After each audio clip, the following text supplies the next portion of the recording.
2, 3. Yeah! Okay, let's hear from our race winner. Tonight's 54th annual Irwin Tools Night Race here at Bristol Motor Speedway, and our race winner is Joey Logano, and he drives the number 22 Shell Pennzoil Ford for Team Penske. And Joey is joined by crew chief Todd Gordon and Walter Czarnecki from Team Penske. Congratulations, Joey. Big weekend, as I mentioned earlier, for Ford Motor Company and Ford Racing as they sweep all three races here at Bristol. And dating back to on Thursday morning, winning the NASCAR Camping World Truck Series race, and then last night, Ryan Blaney winning in the Nationwide car, and then today, Joey winning in the Sprint Cup car. And Joey, you get your 3 wins now. You're right up there with, you were talking about that the other day, weren't you? Yes, we were. Right up there now with 4 other drivers with 3 wins, with 2 to go before we set the chase field. And certainly like to hear your thoughts about winning at Bristol. Certainly this is it's got to be a big one for you. It's a really big one. You know, I feel like the Bristol night race is maybe the 3rd or 4th biggest race of the year. Just the atmosphere before the race. I mean, if it doesn't pump you up, nothing does.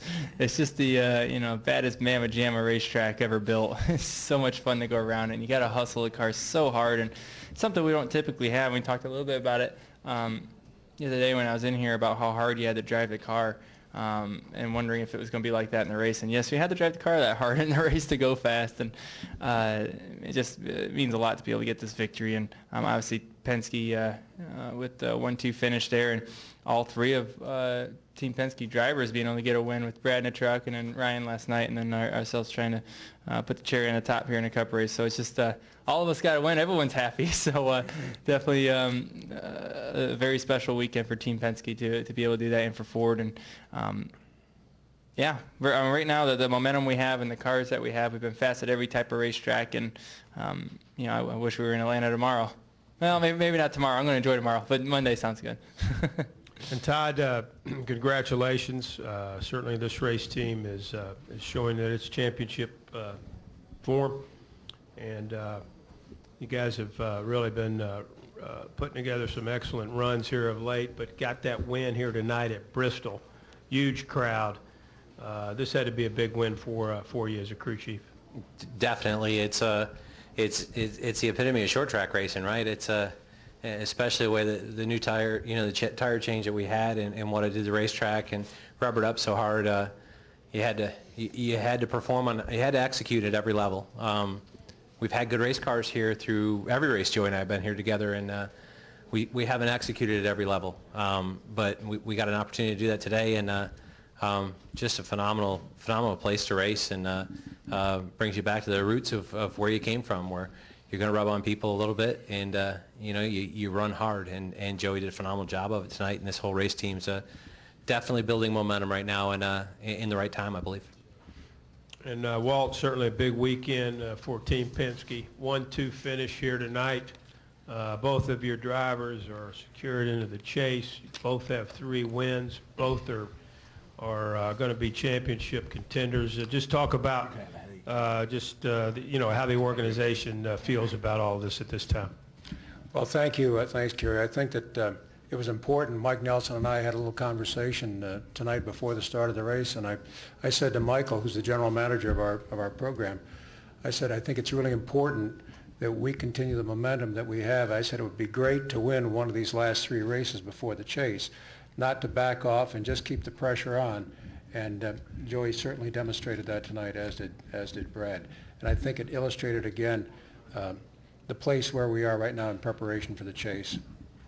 Excellent. It's going to be quite the chase. But let's take questions now for this race-winning team. If you have one, raise your hand. Start right over here to the left. Kenny Bruce, far left. Kenny Bruce with NASCAR.com. Joey, when you're trying to run Matt down, you look in your mirror and you've got Brad all over your back bumper. How much of a distraction was that for you? It's not a distraction. It's just something you have to put into the equation of when you're catching them. I wanted to make sure I had enough room behind me For if I made that pass and didn't succeed and make that pass, I had a hole to get back in, and I wasn't going back to third because obviously second's a disadvantage on the restart, but third's even worse. So I wanted to make sure I definitely stayed in front of third. So I just kind of hounded him for a while and waited for that mistake and waited for that golden opportunity where I knew I can clear him. So I waited and waited, hoping there wasn't a restart because I was going to be in trouble. But finally, he got a little bit up in the rubber, up high, and he got a little free, and I got a good run at the same time. I was able to get up underneath him and get some good position into the corner and slide up. And yeah, it took patience, you know, because if I didn't do it, I was going to go back to third, and that kind of takes your shot at winning away. So that's the way we had the race all night, is just kind of look at how far behind the car is behind you, wait for lap traffic, and capitalize on. Let's go to the press box for questions. Go ahead, Ed press Hinton, box. ESPN.com. Joey, Brad just said a while ago that he thought this was the most grueling race of the year. Do you agree with that? And also, do you think your youth served you a little well for a physically and mentally demanding race like that?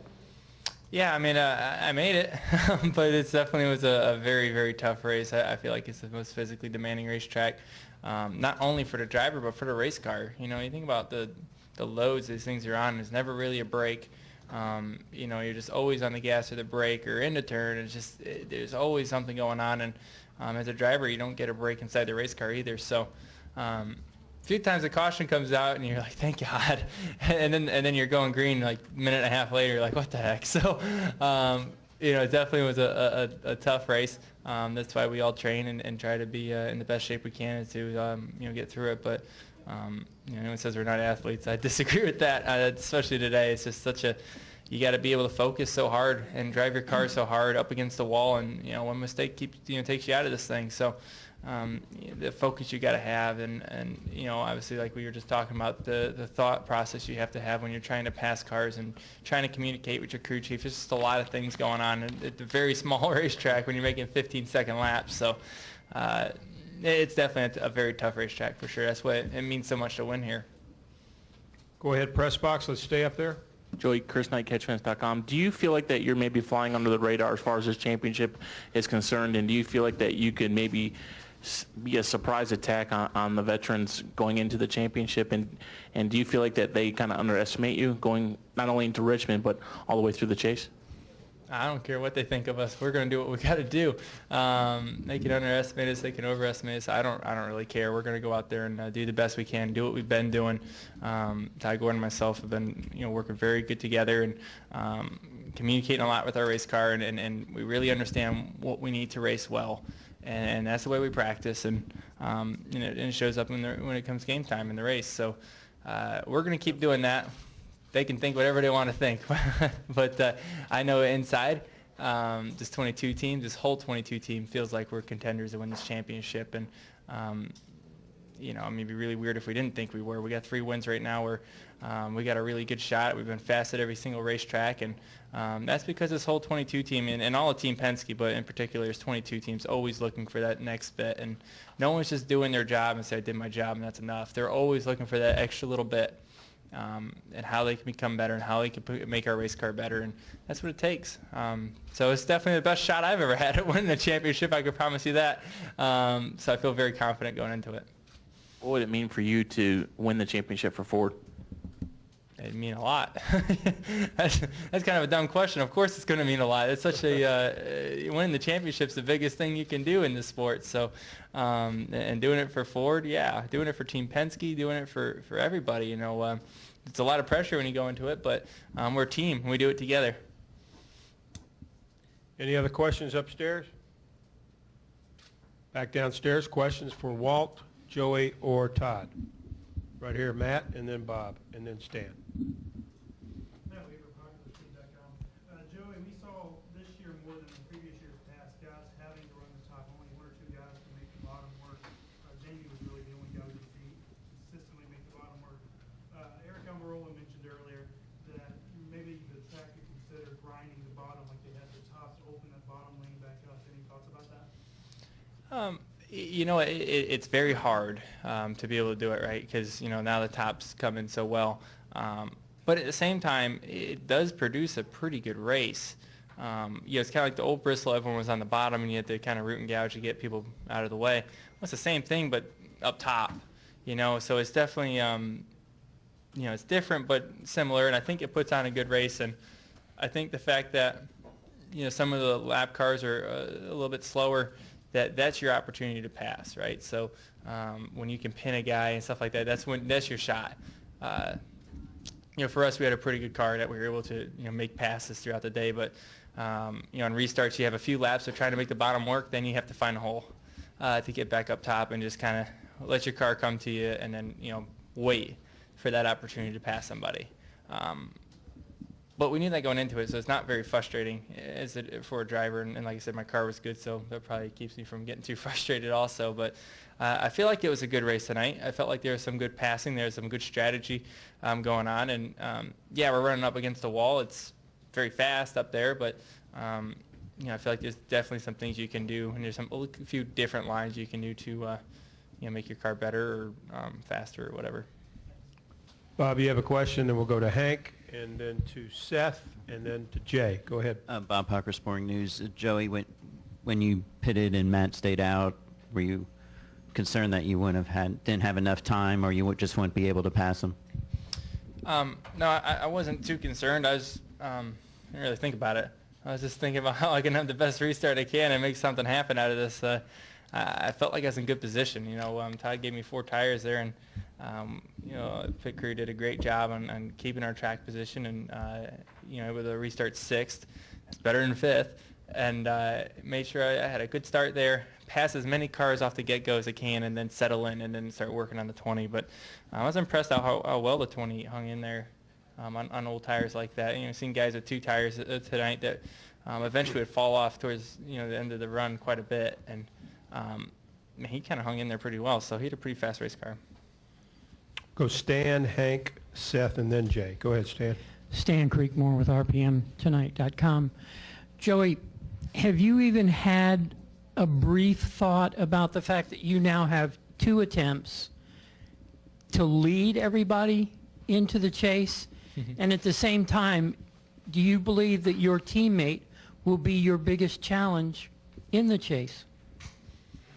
Well, I haven't thought about it yet, but as far as getting that next win, but I do feel like Atlanta is a good racetrack for us. A place we were very, very fast. Probably the best race car I ever had was last year in Atlanta. So very, very excited about going back over there. So that'll be fun.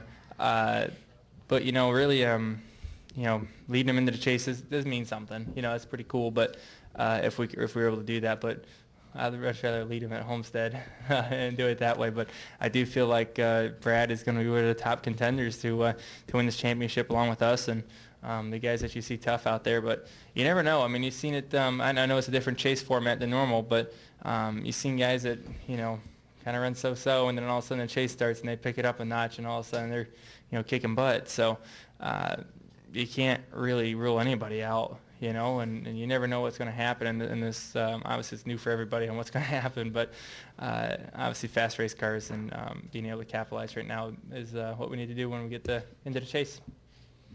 We'll go Hank, Seth, and then Jay. Go ahead. Todd, Joey said in Victory Lane that he'd never won more than 1 race in a year, and now he's won 3. How much is that the equipment, and how much have you kind of seen him kind of grow into being a Sprint Cup driver and just mature and all that stuff? I think everybody at Team Penske does an awesome job preparing good race cars. I think that shows with a 1-2 finish tonight. But you can't do anything with great race cars unless you got great talent behind the wheel. I think as our years have gone, as our second year has gone on, Joey alluded to this earlier, but we understand what we have to have in practice to be successful come race time, and I feel like that's something that separated this year from last year. We know the balance we're looking for. We know what we're looking for, and we're not necessarily the fastest car in practice, but and that was true. That was true here. We battled through practice and did a lot of things, but we got to the end of it, and I think lap average we were 11th or 12th in first practice, and we looked at what we had, but we had what the car was driving the way that we needed to drive to be successful come race time. And I think that showed. I think that showed tonight that when we got to lap traffic, we could really hustle through it. So to your original question of how much have I seen him grow? He came in here fairly confident. He owned the position when he came to the 22 Shell Pennzoil car, and that ownership and the relationship of him to myself, and not only myself but everybody on this race team, has just continued to grow. And I think an often used word that never gets as much serious consideration is we have chemistry. There's nobody here that on this race team that doesn't believe that we can be successful and isn't pulling the rope together. And that I think is what helps us to have speed every week. And I think we'll continue to build off that. Let's go to Seth and then to Jay. Go ahead. Seth Livingstone, NASCAR News Service. I'll ask Walt this. Compared to preseason, how would you sum up the dynamics in your shop right now with a young driver that's already won a championship and a young driver that's come on like crazy this year? Where do you think you guys are at compared to where you expected to be at? I think we're probably, and candidly, we knew we'd have a good team this year because if you recall, coming off the championship, we were going through some significant changes. Think about it. We switched from one manufacturer to Ford. That was a big enough change. There was a rules change, so we were starting with a new car. We had a new driver join the team. We had an incident at Texas early in the season that I think set us back for a while. We got through the season. I think things stabilized by the time the chase rolled around last year. And this past off season, we didn't have those kinds of distractions. We had the opportunity to have everybody focus on how do we make the best cars possible, how does Joey mature as a person and as a driver. And one thing he knows, and I think he can speak to it, when he came on board with us, we told Joey, there's no number one, there's no number two. Everybody's equal. We all contribute. We all have the same access to information, the same access to resources, and I think it's really demonstrated that in the performance of the team this year with 6 wins. And when you think about it, we might have even had 1 or 2 more along the way. So I think that's probably a fair assessment. What do you guys think? What do you think, Joey? I agree. Yeah, okay. That's a good answer. Let's go over here to Jay, and then we'll go to Steve, and then Jim. Jay Pennell with Fox Sports. Kind of following up on that, you guys talk about the chemistry you guys have as an organization, not just the 22 team. But when it comes down to it, you're going to have to battle Brad for the championship. How do you approach that dynamic of working together as an organization, but also, I mean, you're going to have to beat one another. There can't be 2 champions in this deal. Who's that for? Yeah. All of us? Well, I think, at least from the driver standpoint, I think both Brad and myself understand that we need to work together to be able to run well, right? We're a 2-car team out there. We need to work very tight together to make it work. And I think that's the same throughout all of Team Penske. You see that all the way through. But we have to make sure, as a driver, it's our responsibilities right now to make sure we race each other right, make sure we still share our information. Because it's the moment we stop doing that and the moment we grow away from each other, the performance will go away. I think we both understand that if we grow apart from each other, we're not going to be running first and second anymore. We're going to be racing for 15th and 16th, and we don't want that, And Brad says it all the time. I say it too. I'd much rather finish second to Brad and beat him and finish 14th. You know what I mean? And that's the attitude we got to keep throughout this whole thing. And yeah, I see ourselves racing for the championship, and I see that becoming tough. But I think we're aware of what we need to do to go fast every week, and we'll keep that throughout everybody. Let's go over to Steve Richards. Back in the back right. Joey, this is Steve Richards at PRN, down here in the peanut gallery. Hey. Quick question. What were you thinking when you crossed the checkered flag? It's your first win at Bristol, and what does having the Bristol trophy mean to you? When you come across the line for a win like that, and such a big win here at Bristol, probably the biggest win of my career, I'm kind of at a loss for words. I just scream. It's there's just so much raw emotion that comes out of nowhere. You know, it's just the last 40 laps, you're waiting for the caution, you're waiting for something. Brad's catching me. You're just so intense, and man, as they come across that line and get that checkered flag, I don't have words that I can put that into. It's just the raw emotion of winning one of these races is unreal, because you work so hard. You know, you dedicate your life to winning a Sprint Cup championship and winning races, and that's not just for the driver, that's for everybody. I'm sure Todd must have the same emotions, I would think, and it just, like I said, you put everything you got into this, and when you succeed, it's awesome, because you're not racing against Joe Blow out there. You're racing against the best race car drivers out there and the best race teams out there, and when you're able to beat them, you should be pretty proud of yourself. Jim Utter had a question, and then Dustin up here on the front. Jim Utter, Charlotte Observer. Obviously, best season of your career. It's not even close to being done yet. Whatever your worst day was at Gibbs, whatever day that was, could you still envision a season like this? And when you came to Team Penske, what was your confidence like, and how soon after arriving did you might be an important call? How soon after arriving did that change or improve? My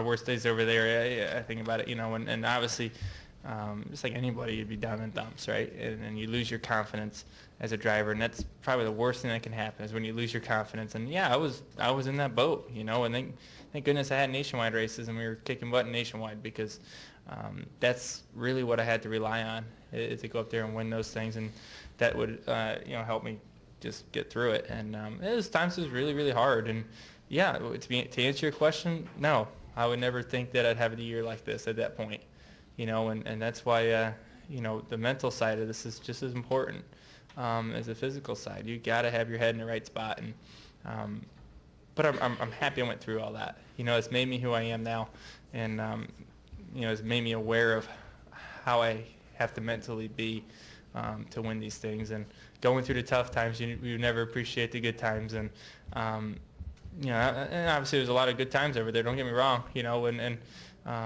obviously the last year over there, I was able to win a race and all that. That was good for me. That's probably the big moment that was able to get me this right. And and then. Who would ever think that? I mean, I felt like, when I came over here at Team Penske, I don't know what my goals were. I think it was just kind of like, hey, just pick it up a notch in every single area, whether that's on or off the racetrack. And you get to walk in there as a new person, be who you want to be, And for me, it was kind of that moment I grew up and, took the bull by the horns, and, was able to be very fortunate to team up with the right people to help me grow and be sitting here today. So to answer your question, no, I never thought I would be. But as you start building that confidence up slowly, you start to think, yeah, I can, can win everything. And as a driver, you have to have that confidence in yourself to race well. Looks like final question, Dustin. Dustin Long, MRN.com. For Joey, and Todd may be able to answer this as well. How did last year, at this point, leading into the chase, what did you learn about preparing for the chase, last year's chase experience, that helps you better prepare for this period, getting ready for the chase, and for what you've got to go through in the chase? How did last year's experience, obviously we get better with age, we get better with experience, how has it helped you get ready for the chase and then get ready to make that next step up? Obviously you had a good bit of success last year, but obviously to win it, you've got to take another step. So how have you done it? And Todd, maybe what have you seen out of how he's kind of approached things maybe a little bit differently this time around? Oh, you go. I've been talking a lot. You talk. I would say that you've got to experience it first to understand how to prepare for it. And that was probably the thing that I would take from last year is, at this point last year, we weren't locked in. We were racing. We had a win, but we were still right at that verge of points and didn't know where we'd be, and racing people for those wild card spots with points, and whether we be in on points, whether we be in on a win, and all that. So there's still a lot of stress at this point of just trying to get in. In this race, we overcame a lot, came back from having to pit with 40 or 50 to go for debris on the nose, and Joey drove his off, and he rated G today. We drove back to fifth, and it was a good thing for us. But we had to focus on Atlanta. We had to focus on Richmond and what we could do to make sure we were in it. And you couldn't do any preparation. We weren't as prepared how to go forward because we didn't know what to expect. I think the bigger picture now is you've seen it. We know we're in. And I mean, we started conversations when we won Texas of, okay, how do we best prepare for the 10 race grind and the new format? And I think the new format brings a whole new picture to what you've got to do and how you need to race each segment to be successful, and trying to break that down. And then we've got a good plan going forward of how Team Penske is going to test for this chase, and those plans are already laid in stone and going forward, and we're just trying to execute them. So last year let us know what we needed to do, and then the success early in the season kind of let the stress level come down and say, okay, what do we got to do going forward? And it's really changed how we're going to race the next two races as well. You want to be successful as much as you can, but you also want to make sure that you keep your head on the big picture. You got to keep momentum with the race team because there's a lot of that right now, and momentum going forward. But we still need to make sure we maximize our opportunity at every racetrack in the chase. What's so different in the chase? Because obviously it's all about winning races every week. I mean, that's not changed. So what's so different about the chase that you've got to pick up that last year's experience helps you? That I was talking about, you've got to learn about that experience. What's so different? I mean, I can't relate. I think just to see it, how much everyone just picks it up a notch, and we talk about that a lot, and I talk about that a lot, but everyone just goes harder, and you think, right now I feel like I'm going as hard as I possibly can. It's like I got nothing else left in the tank. But when the championship's on the line, there's some more left in there. And it's my job to find what's left inside of me when, when it comes 2 weeks down the road here, when we get to Chicago. That's the moment I got to find where is there a little bit left. Where can I become a little bit better? And that's my part. But the team needs to do the same thing. Everyone needs to do the same thing to be able to race these guys. And, we think we're running all out right now, but there's always something left. There's always something left that you got more in the tank. And, we just got to find it and do it. Are you surprised how much you were able to step it up in the chase last year? We were fast. We were able to step it up a little bit, maybe not as much as we would like. We battled some adversity throughout the chase, but for the most part, we ran pretty good. I feel a lot better about our chances this year, though, already. Thanks. Well put, Joey. Congratulations to Joey Logano, Todd Gordon, and Walter Czarnecki on a big win here and a big weekend, and good luck the rest of the season. Great. Thank you, guys. Thank you all. Thank you, Jim. Roger completes the sweep. Yeah.